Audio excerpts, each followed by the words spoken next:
America के राष्ट्रपति Donald Trump द्वारा गजा में युद्ध विराम करवाने के लिए शुरू की गई मुहिम रंग लाई। इजरायली सेना ने शुक्रवार को घोषणा करके इस बात की जानकारी दी कि हमास और इजरायल के बीच हुआ युद्ध विराम समझौता स्थानीय समय के अनुसार दोपहर 12 बजे से लागू हो चुका है। और इसके अलावा सेना ने बताया कि सैनिक सहमति के साथ अपनी तैनाती से जो सीमाएं हैं उनकी सुरक्षा जो कर रहे थे तो वे वहां से अब लौटने लगे हैं। नमस्कार, मैं हूं आशीष त्रिपाठी।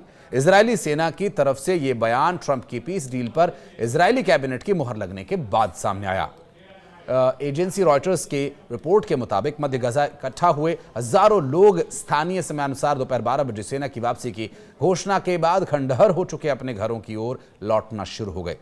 इससे पहले फलस्तीन अधिकारियों ने शुक्रवार सुबह गजा के कुछ हिस्सों में भारी गोलीबारी की जानकारी दी थी। रॉयटर्स की रिपोर्ट के मुताबिक मध्य गजा में इकट्ठा हुए हजारों लोग भी स्थानीय समयानुसार दोपहर 12 बजे सेना की वापसी की घोषणा के बाद खंडहर हो चुके अपने घरों की ओर लौटना शुरू हो गए हैं। फलस्तीनी अधिकारियों ने शुक्रवार की सुबह गजा में कुछ हिस्सों के अंदर गोलीबारी की बात का भी यहां पर जिक्र किया था। हालांकि ये जो परिस्थितियां बनी उनके लिए जो कोशिशें की गई, उन कोशिशों में अब डोनाल्ड ट्रंप की भूमिका काफ़ी महत्वपूर्ण है। शुक्रवार को इजरायली कैबिनेट के द्वारा ट्रंप की योजना को मंजूरी मिलने के बाद मध्य पूर्व में पिछले 2 साल से जारी युद्ध पर विराम लग गया। शुक्रवार की सुबह प्रधानमंत्री नेतन्याहू के ऑफिस की तरफ से जारी एक बयान में कहा गया कि कैबिनेट में बंधकों की रिहाई के लिए एक समझौते को मंजूरी दे दी गई है। हालांकि इस बयान में समझौते के उन पहलुओं का जिक्र नहीं किया गया जो कि पहले से ही विवादास्पद है। इजरायली सुरक्षा अधिकारी ने नाम न बताने की शर्त पर यह बताया था कि सेना को जिस रेखा पर वापस भेजा जा रहा है वहां पर गजा के लगभग 50% हिस्से को अपने नियंत्रण में रखेगी। रिपोर्ट्स के मुताबिक गजा में युद्ध विराम लागू होने की घोषणा होने तक गोलीबारी जारी रही। एक स्थानीय निवासी के द्वारा जो बताई गई जानकारी है उसमें यह पता चला कि गोलीबारी काफी ज्यादा हुई। इसके अलावा कई अधिक इजरायली विमान उड़ान भरते नजर आए। हालांकि 2 साल से चल रहे इस विनाशकारी युद्ध को समाप्त करने की दिशा में एक महत्वपूर्ण कदम उठाए जाने की बात भी सामने आई है।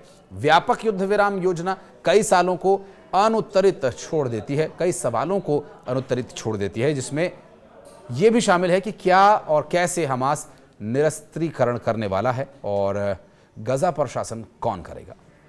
रेड क्रॉस की अंतर्राष्ट्रीय समिति ने कहा कि ऑपरेशन के पैमाने और गति को देखते हुए बंधकों और कैदियों की उपेक्षित जो रिहाई है पिछले कई समय से ये तुलना में अधिक चुनौतीपूर्ण इन दिनों नजर आ रही है। दरअसल ICRC के मुताबिक क्रिश्चियन कार्डन जो उनके प्रवक्ता, उन्होंने कहा कि शुक्रवार को जिस दिन ये युद्ध विराम की जो कोशिशें हैं वो परवान चढ़ने लगी।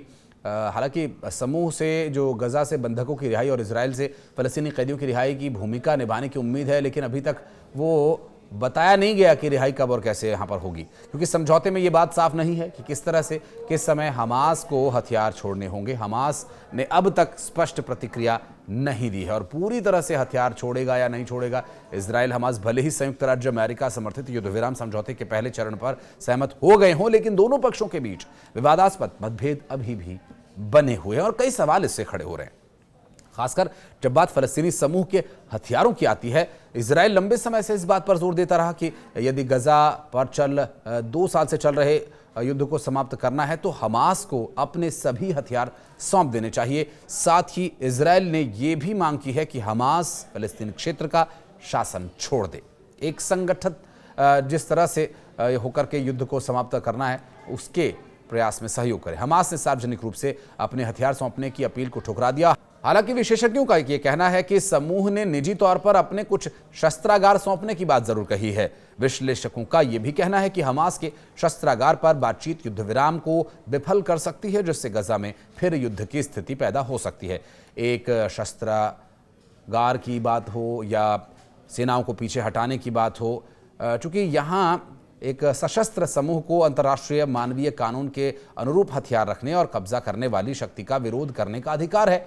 ये माना जा रहा है कि बड़े हथियार जैसे मिसाइल्स तो हमास छोड़ सकता है, लेकिन कभी अपने छोटे और हल्के हथियार नहीं छोड़ेगा और ना ही परिष्कृत सुरंग नेटवर्क का नक्शा सौंपेगा, जिसे बनाने में उसने दशकों लगा दिए। जब हमास को शासन की भूमिका छोड़नी पड़ेगी तो उस जगह को, खाली जगह को कौन भरेगा? कोई सरकार, अंतर्राष्ट्रीय तंत्र या फिर फिलिस्तीनी प्राधिकरण, ये स्पष्ट नहीं है। इसको लेकर कई परतें में जिसमें सहमति और जटिलताएं हैं। मौजूदा अमेरिकी शांति योजना के तहत हमास की सरकार को हटाकर एक टेक्नोक्रेटिक गैर राजनीतिक फिलिस्तीनी समिति द्वारा अस्थायी तौर पर प्रशासन संभाले जाने का प्रस्ताव है, जिसकी निगरानी बोर्ड ऑफ पीस नाम की एक अंतर्राष्ट्रीय निकाय के द्वारा करवाई जाने की तैयारी है। इसमें अमेरिकी प्रेसिडेंट डोनाल्ड ट्रंप की अध्यक्षता और अन्य अंतर्राष्ट्रीय नेताओं की भागीदारी भी प्रस्तावित है। शांति योजना के मुताबिक हमास की भूमिका प्रशासन में नहीं होगी।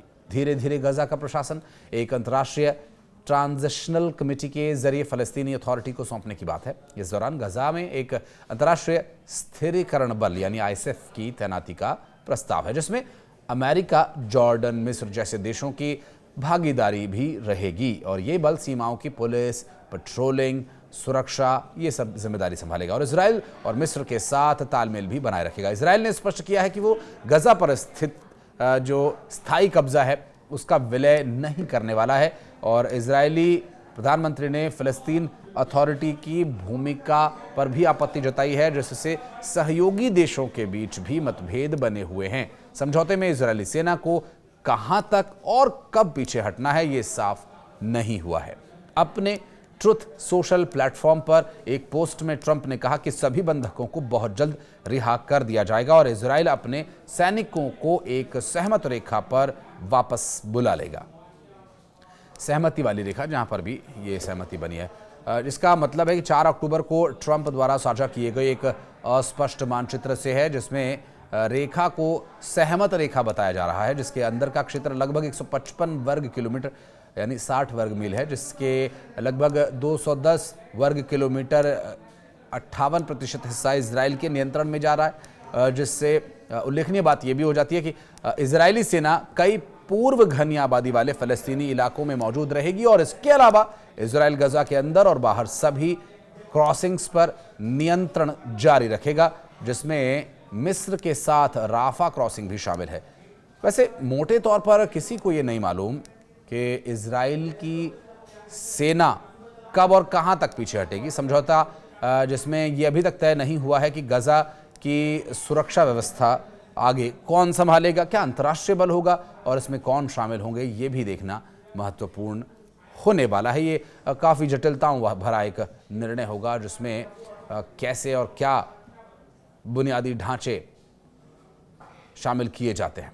क्योंकि अभी तक जो बातें सामने आई हैं, इन सुविधाओं को जो कि एक इंसान के लिए मूलभूत सुविधाएं, बिजली, सड़क, पानी जैसी सुविधाओं को फिर से बनाए जाने की भी इसमें बात की गई थी। अब बड़ा सवाल ये है कि इसे कैसे किया जाएगा, राहत सामग्री कैसे और किसके माध्यम से वितरित होगी, इसमें हमास समर्थकों और अन्य सशस्त्र समूहों की क्या भूमिका होगी, ये भी देखने की बात होने वाली है। और युद्ध रुक रहा है तो बहुत अच्छी बात है, शांति से बेहतर और कुछ भी नहीं। लेकिन क्या शांति के लिए हथियार उठाना जरूरी है? क्या शांति के लिए शक्ति का पास में होना जरूरी है?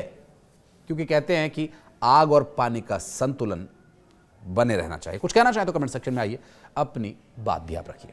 इस वीडियो को यहां तक देखने के लिए बहुत धन्यवाद।